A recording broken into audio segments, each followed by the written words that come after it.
Get your GameFace on. Get your GameFace. Welcome to the Pettit Suspension and Breaks AFL Outer East Division 1 and 2 footy show this week, coming from Studio B. Makes me sound like Graham Kennedy from the good old days in Melbourne tonight. GameFace Central in Dandenong is where we are in Studio B for the big show tonight. And I'm Dan Lonigan, and with me Matt Cox. Welcome, Coxie. Good to have you with us. It's good to be here after seeing some Div 1 action over the weekend. Yeah, I'm sure you enjoyed. That was a big game of footy too. We'll talk about that very, very shortly. Big upset. And Matt FOOTY has joined me as well. I don't think I've got your pronunciation right. I was always told it was FOOTY, but I believe you've changed it in the last week or so. I decided everyone else has to change it, and I can't get it right. No, I haven't decided anything. You can call me whatever you like, but someone asked the correct one, and I gave the correct one. All right. And fair enough, as they say. Make sure you don't call me late for dinner. Looking at the headlines, Monbulk suffers its first defeat of the season. Thanks for laughing, as Pakenham recovers from a shock loss to Mount Evelyn to thrash the Hawks. Doveton is 2 games clear in third position, outplaying Mount Evelyn, while Officer has another percentage booster, this time over Belgrave. And Emerald, in a close scrap, beat Warburton Millgrove by 1 point to move a step closer to avoiding relegation.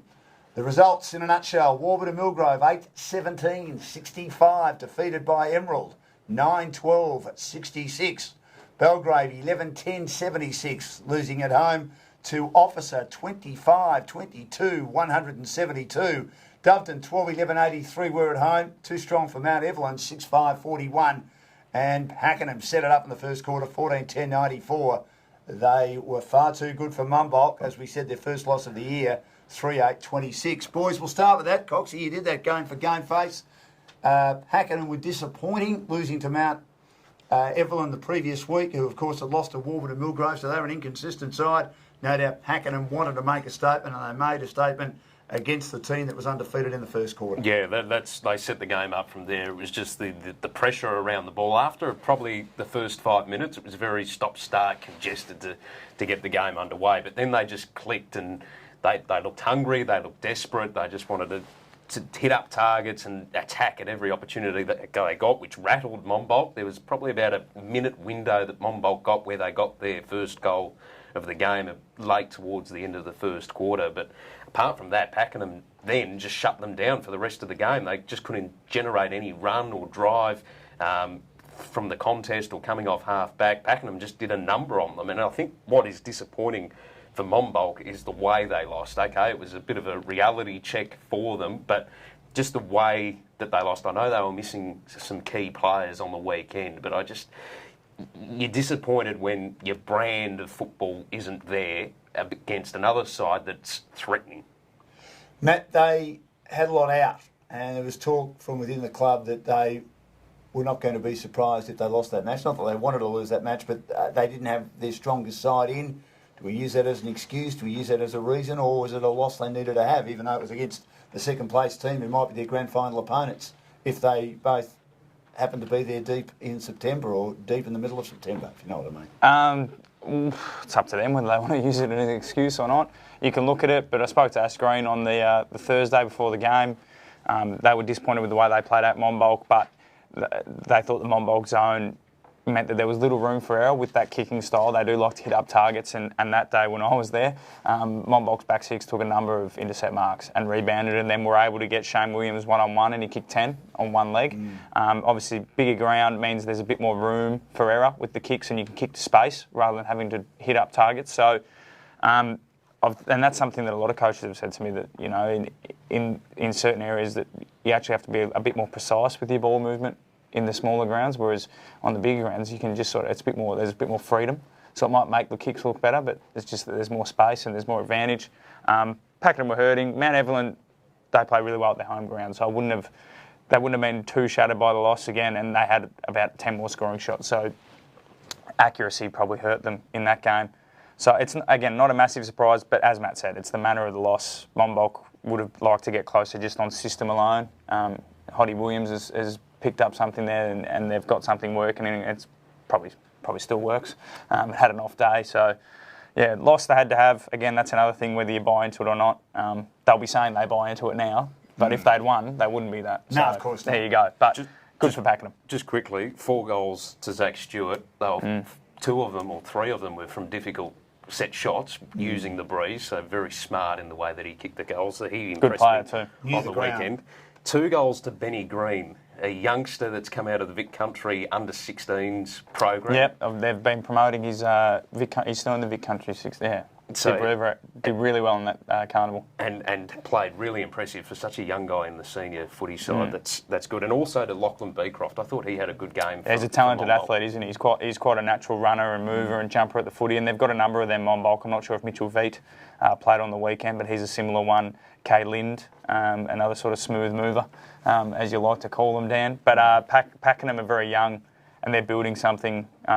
They probably lack a key forward, which will help come finals in under pressure situations. Someone you can just, if all else fails, If you're kick under it, pressure, just kick it to them. Yeah. They probably don't have one. Darcy Hope kicked 3, I think. Yes, Was that right? yes. He's probably their closest to it. He and Baker Thomas can rotate through the ruck and down there, but neither of them are that not- sort they're of not key all. position. And they're not that all sort of dominating aura figure at the moment. They're better when the ball hits the ground almost, aren't they? Well, they all are. Baker Because Thomas they is scrap not. hard. Baker Thomas is surprisingly short for someone that was on Sakilda's list as a key player, a tall player. So, but he's a good player too. Pakenham have been good all year. They're defensive, despite keeping teams to low scores. It's not because they're a defensive side. It's just they have the ball all the time. It's hard to score when you don't have the ball. No, they're going well, and it's sort of reinvigorated the race for the premiership because it appeared to be one-way traffic with Monbulk. The top 5 seems settled, but Pakenham's win has certainly added a lot of interest. Now, Emerald, you think of moving a step closer to avoiding relegation. I know it was just against Warburton and Millgrave. 9-12, they're a bit inaccurate, but Warburton and Millgrave, they'd be shaking their heads 8-17, a match they probably should have won, having 25 scoring shots. Yeah, perhaps. I think there was a few rush behinds in there, and if you've been out to Warburton in recent times, it's a bit of a slog. The performance, as much as that lost by a point, it just shows the incredible mental fortitude of the Warburton Millgrove Football Netball Club. Last week they didn't kick a goal. They kicked 5 behinds against Officer. They lost by 141, and they've come out and like you said, probably should have won the game. And that's something. It's incredible. We spoke about in the Premier Show. If people have watched that or are about to watch that, we speak about how Beaconsfield, how are they going to shape up after the loss. We spoke about how Pakenham have bounced back and how amazing that is. Yeah. That's incredible character. And it's not the first pumping they've had this year. They got pumped by Emerald earlier in the year too by 100 points. So that's something to say to them. Warburton Millgrove had the ball centre forward when the siren went. So we're far away. Went far away. Look, Emerald were never going to go down. Jamie Marshall says he coaches to win. That's his competitive edge. I think internally, though, Emerald will probably think they're the 6th best team. And they'd probably like to be... disappointing year. They'd like to have been closer to the other sides. They got close to Mount Ev at home, but yeah, other than that, so yeah, Emerald are building something, but yeah. It was 2 points at quarter time in favour of Emerald. 2 points down at half time. It was Warby Millgrove's way. They were 1 point down Warby at 3/4 time, and they lost the game by a point. That's how tight it was. It was a thrilling match. And that's what you want to see in footy. I'll tell you what, GameFace need to head out there. You and Coxie need to head out to Warby and have a bit of fun. A game later this year. I'd like to do that. Oh yeah, different type, not the silky smooth surface of Tumac Reserve. You're knee deep in mud on Are you really? on the grandstand wing. Is that right? Go back and watch a bit of the footage on OETV, and yeah. It's a good old-fashioned footy. It was Nicky Winmar territory. It was. Helped them win a premiership. Officer, He did more than win a premiership. Yeah, didn't he, okay. Yeah, thank you. Officer 25, you had a good time. Yeah. Officer 25, 22, 172, Belgrave 11, 10, 76.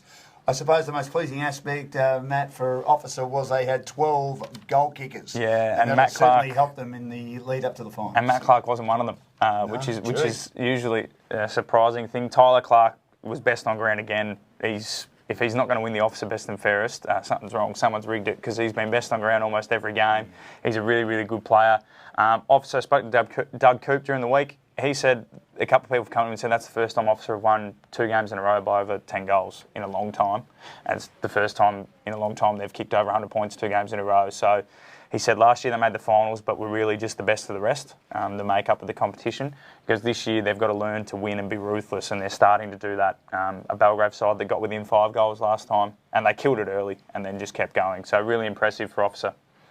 Former North Melbourne and Melbourne player, of course, Doug Coop. Good to have him involved with Officer, has been for a few years now. Doveton 12-11-83, Mount Evelyn 6-5-41. Mount Evelyn be disappointed with that. Doveton, they just keep on keeping on. Yeah. Probably not good enough for the top 2 at the moment. Pakenham beat them, mainly in one quarter a few weeks ago, but they're certainly dealing with the others quite comfortably under Daniel Charles. Yeah, I was there on the weekend. It was an interesting game. Obviously, the wind quite strong, favouring one end of the ground. But in the first half, both teams actually looked better going into the wind. They had to actually take their time and spot up targets and keep the ball low, whereas they sort of just thought the wind would do the job in the first half. But they made a move. They isolated James Gascard in the second half, and I think Matt Boyd told him to go as deep as possible because the ball was going to go deep with the wind, and he kicked 3 goals in the second half and could have kicked 5 or 6 if he had his kicking boots on. They've got incredible depth through their midfield. A lot of players now can rotate through there. Matt Stapleton's gone from being one of their key on ballers to someone they can put anywhere and fix a hole.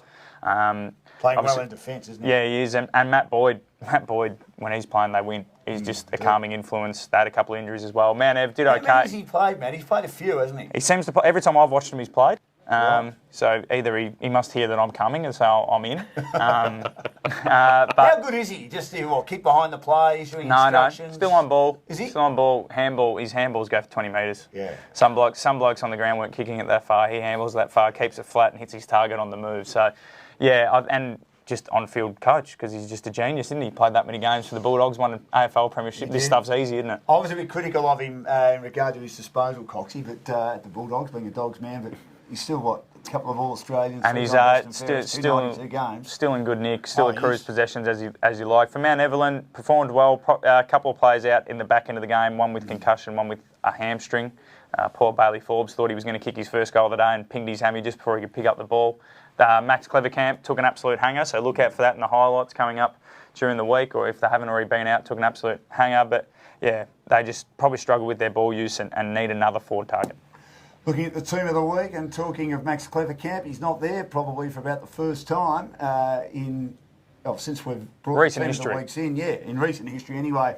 Dean from Officer in the back pocket, Urquhart from Mount Evelyn at full-back, and Zajac from Doveton in the other back pocket. Stapleton from Doveton on the half-back flank. You've got the two captains of Doveton and Pakenham on half-back flanks. Cardona on the other half-back flank. He just knocks up getting the footy. Noy from Belgrave at centre half-back. The centre line, Jansen Emerald, Clark Officer, Goon and Emerald. Half-forward line, Stewart from Pakenham, Hanson Officer, Allen Officer. Forward line, Gascard from Doveton, Hope from Pakenham, Barnard from Warburton Millgrove, Sakura, big unit, Sakura from Doveton, Henwood from Doveton, who is the team, the club president, as well as one of their key players, Beamish from Mount Evelyn, the interchange, Baz at Doveton, Kerrigan Officer, Reid at Warburton Millgrove, and Sarlo Pakenham. Anyone unlucky there that you can think of? Oh, there was a couple from Doveton that were definitely unlucky in that second half, and Coxie can probably name a few of the Pakenham ones. But it is interesting about Aaron Henwood. I love calling it a president's goal whenever he slams on through the middle. It's not something you usually say, but he's kicked a couple of crucial ones. When I called a couple of weeks ago, he didn't do that. I was hoping that was going to be my line. One against Officer, he kicked the sealer from about 50 off one step, and this week he kicked a nice one. But no, it's an interesting dynamic. It's hard to get dropped, and he probably gets a pay rise each year. The president's pretty happy with the way he goes. So it's very good. Anyone from Pakenham, I miss. I'm going to take one issue with you. Yeah. Why you didn't fit Zachy Stewart in? Well, I'll tell you why. There's a bit of a grammatical issue there. I had Zachy Stewart in, then I went on the Sports CG and it said Jay Stewart, and then I panicked. Zach Stewart. Well, no, I panicked and thought, well, I don't know which one it is. I'll just take him out. But I did have him in initially. He's a good player. You're lucky because Jordan Stewart also played a pretty good game. Did he? There you go. On the weekend for Pakenham, but the 4 goals, that's a big. And he's a little dynamo, isn't he? He's a very well-built man. He wore the SPT tracker when we did the game. And how much did he cover? Yeah, well, he said he probably covered more than he ever had, but because he hadn't been conscious of it before that, but he was a bit more conscious. Did he get more of the ball? And there you go. You've opened him up, Dan. Very good forward of the play. You're watching the Pettis Suspension and Breaks Division 1 and Division 2 footy show. Great to have your company. Looking at the ladder, Monbulk on top, 1 game clear. Excellent percentage of 174.14 and 44 points.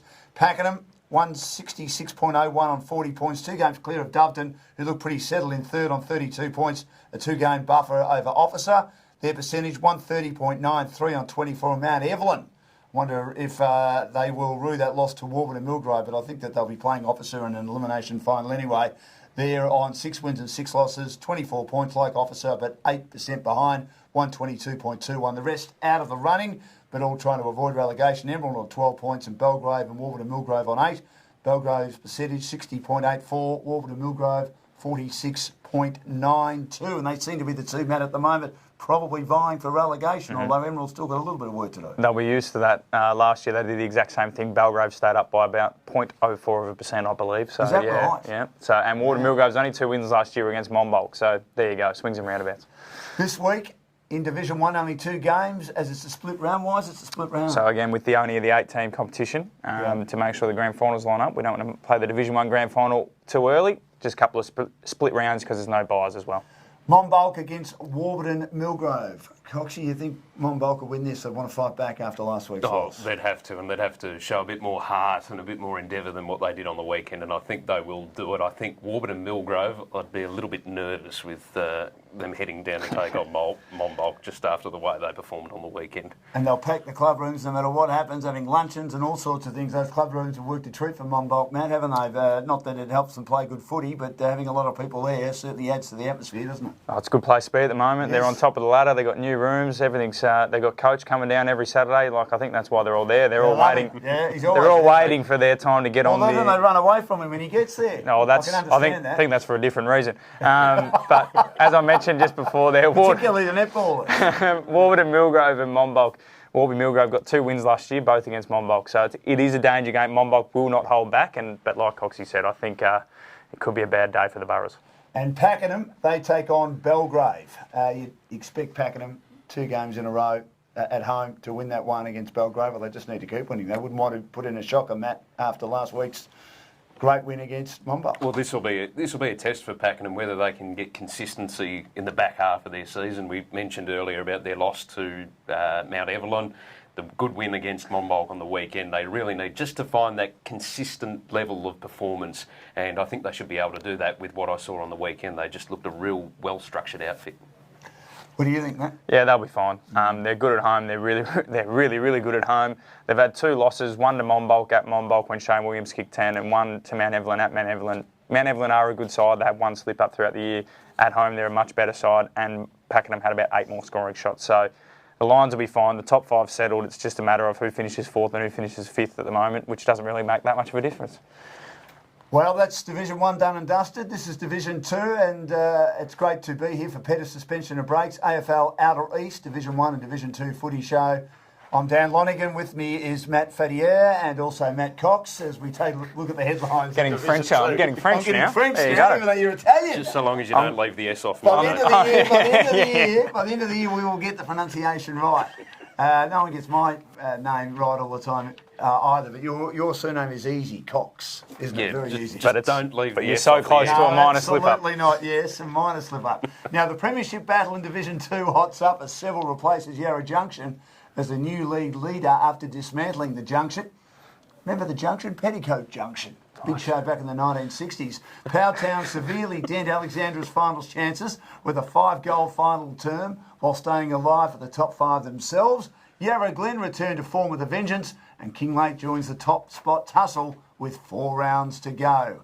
Alexandra 10-7, 67. Good game of footy, title day, but they got defeated by Powtown 12-9, 81. They'll be a little bit disappointed with that, Alexandra. They had their chances but weren't able to get over the line.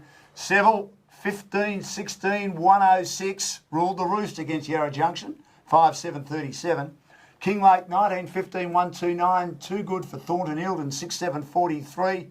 And Yea went down to Yarra Glen. They started okay, but Yarra Glen, they put the foot to the floor, 23-17, 155. The River Pigs, they went berserk. Yea 6-6, 42. They won by 113 points. Looking at the games, well, as we said, Matt, Alexandra were in a position to win the game, but Powtown were able to grunt it out in the end or grind it out and get over the line. Yeah, it was a 3rd quarter effort, according to James Acano, who I spoke to during the week. With the wind that was around all of Victoria on the weekend, the 3rd quarter, Alex managed to kick 2 or 3 goals, but Powtown's back 6 held firm, kept them within striking distance, and then they did just that. They struck. Well, they didn't score in the 3rd quarter, Powtown. No, so there you go. So, they held on, and it was an important third quarter, premiership quarter. They did well. They stayed within touching distance, as I mentioned, and they got across 4 goals to Roy. A really good performance from Stokes and Reece Johnson in the back line. Garthwaite, who's been a star all year, wasn't in the best players, so that's good for their depth. As you mentioned, in terms of making the finals, they basically have to win all their games. They've got Kinglake this week. They've also got Yarra Glen, and then they've got Yay. So they should win the last one, but they've got to win. James reckons they have to win all of them. Yeah. But if they can win at least one, that gives them a chance, because General Cockatoo still have to play Seville and Yarra Glen, so it's interesting. The other games, Seville, I've talked about their forward 6 on many an occasion this year. So Josh Fraser came back, kicked 4. I think he's got almost 20 goals from 3 games this year. So when He's played that often, obviously. I think coaching. I think he's coaching in the VFL. So handy. Junction. Maybe they weren't going as well like Monbulk. They were expecting a loss, but like Monbulk, they wouldn't want to have lost by that much. Seville were at home. Go slow, kick it in the air. They've got incredible marking power. Nathan O'Keefe, Josh Fraser, Josh Neal, they were all playing. Nathan O'Keefe, Cox had a few games at North, didn't quite make it, but he's still got a few AFL games. So if anyone plays one AFL game, well, they're better than he's me. good enough, aren't they? Well, Much better than me. they've been in the system too. Oh, correct, They bring that for knowledge years. and experience Exactly. back. But just on that game, you look at the scoring shots. It's at 31 to 12. Yeah. Like, that's a big difference for the first and second teams on Yeah, the ladder. but the thing is that when they played early in the year, it was the exact. I think Junction won by almost 90 points, and in the grand final last year, Junction won by 96 points. So it's a bit of a but return that to- look, that might just be those teams going, at half time, there's no point, hurting ourselves trying to get back into this game, and maybe the scoreline might be a bit bigger than the actual distance between the teams. Junction's strength is their midfield. Seville's is at either end. It's an interesting one for the back end of the year. Now, I wonder if Yarra Junction have Betty Joe, Billy Joe and Bobby Joe as netballers playing for them, because they were the 3 female characters in that great TV show of the 1960s, of which Uncle Joe was also in it. No, they've got. wasn't I think around. they've got Amanda Finn. That's the one on the top of my head. There's a couple in there, but no. The other games, Kinglake. Thanks for laughing. Like you said, they joined into the top 3 tussle. That top. Andrew Fairchild probably doesn't expect his side to finish in the top 2, but they'll definitely get double chance. They've got a good even spread of players. They don't have a massive sort of standout him part. starring up forward, Oh, too. another 9, so he's up Yeah. to 57 for the year. O'Keefe's on 56, Yeah. and has spent some time at centre half back. So that's interesting for them. But the Lakers keep on keeping on. They've got Junction and Seville to finish the year before finals, so they're going to know where they sit heading into finals. The River Pigs were on a bit of a wobble. They've lost their last 2, haven't they? Yeah, they lost the last 2, but big win against Yay, who have been improving throughout the year, and Yarra Glen play Yarra Junction this week. I'll be covering that one, but that's a massive game for both sides. game, Junction isn't it? need to get back on the horse, and Yarra Glen, this is their chance to pinch Do they one. like each other, or because they're the 2 Yarras, there's a... I think it's always a good game. rivalry? From what I've been told, it's always a really good game. I'm not sure about the rivalry. There's a few players that have crossed paths. They're not that close to each other. It's just Yarra v Yarra, so geographically they're not that close, as we've discussed previously. No, they're not. Team of the week: McDonald, Kinglake; McCulloch, Yarra Glen at fullback; Johnson, Powtown, the halfback line; Stokes of Powtown; Nolan of Seville; Marks of Yarra Glen; centre line McAllister of Kinglake; Myers of Seville; Smith, Yarra Glen; half forward line Nathan O'Keefe, good player to have it; half forward Seville; Fairchild of Kinglake at centre half forward; Norris of Alexandra, half forward flank; Gurney, Yarra Glen, forward pocket; Josh Fraser of Seville, 200 gamer with Collingwood and also the Gold Coast Suns, and now coaching the Northern Blues in the VFL. Roy at Powtown, the Ruckman Ratton at Powtown, WRATTEN, as opposed to Brett Ratton at St Kilda. Hurley of Yarra Glen and Ashton of Yarra Glen. The interchange: Cooper, Alexandra; Johnson of Powtown; Hammond of Yarra Glen, and Jesse Fraser of Seville. Any relation to Josh Fraser? No, he's a relation to Gareth Fraser, who runs in around in the midfield for Seville, but not of Josh Fraser. 3 AFL players in that forward line. Josh Fraser at full forward, Nathan O'Keefe on the left forward flank, and Braden Norris from Alexandra was on North Melbourne's list as well. So it's a pretty impressive forward line. There's more AFL players in Division 2 than I think in the Premier Division. So Wow. there you go. Of course, with Michael Frito, Tarkin Yes. Lockyer and Hamish McIntosh at Gembrook, there's more AFL games, I'm pretty sure, in Division 2 than Premier Division. Why aren't Gembrook going better? They had the bye last week. I mean, if they got those 2 players... You got those 3 players. McIntosh hasn't played with an elbow injury. She's got a lot of injuries. You've got to get a superstar, McIntosh. Yeah, the rest of them are very young, so there's literally no middle ground. So I think 3 or 4 years they'll really benefit from the experience they've got now. But at the moment, they should make the 5 as we're about to go through the ladder. But We are. and they might upset someone on the day, but they're a project team at the moment. So looking at the ladder, getting tight at the top. Seville, Yarra Junction and Kinglake all on 48 points with Seville ahead because of their whopping percentage. Coach has got whapping. I don't think whapping's a word. You wascally wabbit. Their whopping percentage of 234. Yarra Glen 3 games behind them, followed by Gembrook, Cockatoo, and then Powtown and Alexandra on 28. And there is not much of a gap percentage-wise, boys, in regard to Gembrook and Powtown. Gembrook have a percentage of 115.47. They're 1 game ahead of Powtown, 115.24. So it'll probably go down to those 2 teams. Powtown do have the bye in hand, Yes, which means they they're do. technically on the same points at the moment. And then, of course, you've got Thornton Eildon and Yea right down the bottom, and obviously the bottom 2 teams. This week, Yarra Junction and Yarra Glen. The 2 Yarras, Coxie. Who do you like there? Have to go with the side that's higher on the ladder, Yarra Junction for me. Yeah, I think Yarra Junction will beat Yarra Glen, even though I have adopted Yarra Glen as my team because of the River Pigs. Yes. Well, I'll let you know when I'm down there this weekend that you're supporting them, Dan. Yes. Junction at home usually should be a shoe-in, but I don't know, something about Yarra Glen. They've got some outside runners in Austin Smith and Blake Binion. Austin Smith's on Casey's list. Kicked 4 goals off a wing. They've got midfield depth, which is the area Yarra Junction usually used to beat sides. So they can actually match them in that area. And then David Johnson's out at the moment. He's got a 3rd bone in his leg. He used to ruck for Norwood without a shin pad. He his body then obviously adapted to it, and he grew a 3rd bone in between. He sent me the X-ray, and he might be pulling my leg. So this is a disclaimer. I do have the photo on my phone. He re-broke it. He broke that 3rd bone that he didn't know he had, or 3rd bone. It might be cartilage or whatever it is. He then came back on the weekend and broke it again. So again, David Johnson has been known to stitch me up before. So if he has stitched me up, I'll be talking to you, Scabe, and he's not talking about the other 3rd. Anyway, but yeah, no, yeah, I'm going to go Yarra Glen. I'm going to go Yarra Glen. I'm going to go to Yarra Glen. Powtown and Kinglake, big game for both teams, particularly Kinglake, because they can still smell the possibility of finishing on top. As we said, 3 teams on 48, and they're one of them, Coxie. Yeah, they can, although Powtown put in a fairly impressive performance against Alexandra. Yeah.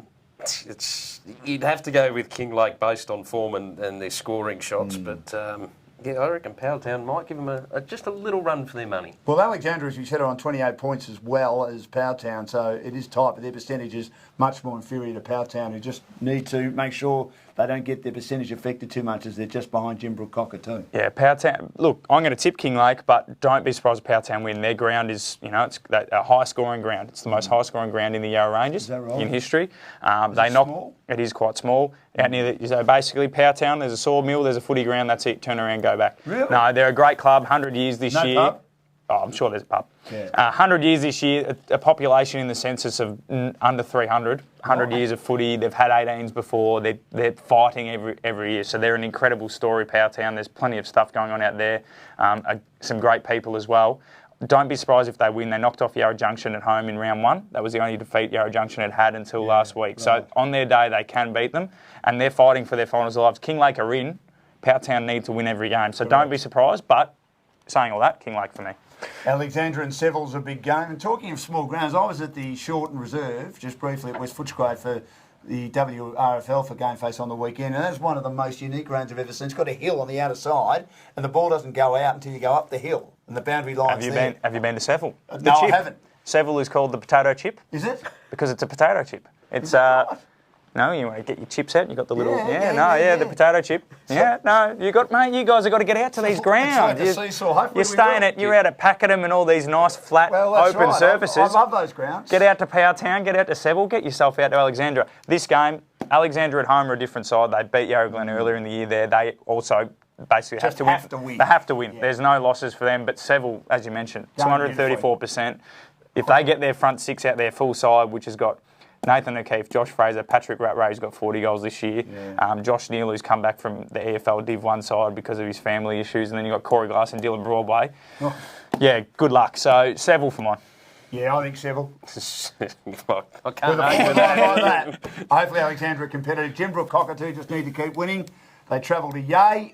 They'll go past the lake on the way through, Coach. But I expect... A-Lake. A-Lake. The Lake. Coach's Lake. I expect Jimbrook Cockatoo to win that. Yeah, Jembrook Cockatoo should win. Again, they can't afford to slip up, even though they've got the 4-point buffer on Powertown. Yay are much better at home, though. Their performances at home have been really, really good. Travis Cloke is still on their list and has indicated his interest to play a couple more games for the Tigers. Good. So they're probably lining up the last game of the year against Thornton Eildon, which they should win if he plays. And they might be lining up this one. So, if Cloke plays, you never know. But, they played pretty well against Alex the week before at home.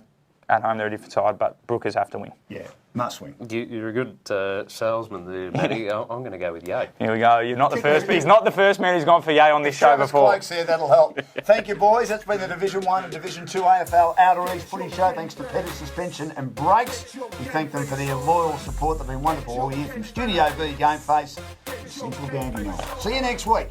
Get your GameFace on. Get your game face on.